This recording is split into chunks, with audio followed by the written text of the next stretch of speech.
জানেন নাকি একবার বিজ্ঞানী নিউটনের ল্যাবে আগুন লেগে পুড়ে যায় অনেক গুরুত্বপূর্ণ বই ও নথি। আগুন দেখে সকলে হাই হাই করলেও খুব শান্ত ছিলেন নিউটন। এর কারণ ছিল নিউটনের নাকি সব বই ও নথির লেখাগুলোই মনে ছিল। অবিশ্বাস্য হলেও সত্যি যে নিউটন বইতে যাই পড়তেন তাই তিনি মনে রাখতে পারতেন।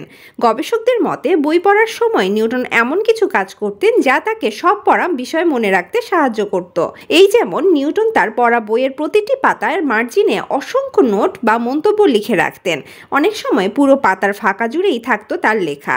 শুধু তাই নয়, তিনি নিজ হাতে সেই নোটের সূচিপত্র ও বিষয়বস্তুর তালিকাও তৈরি করতেন, যা বর্ণানুক্রমিকভাবে সাজানোও থাকতো।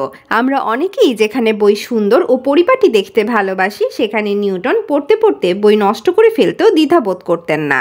আসলে আমরা বইকে সম্পদ ভেবে যত্নে রাখি, কিন্তু নিউটন বইকে তার শিক্ষা ও গবেষণার একটি টুল হিসাবে দেখতেন।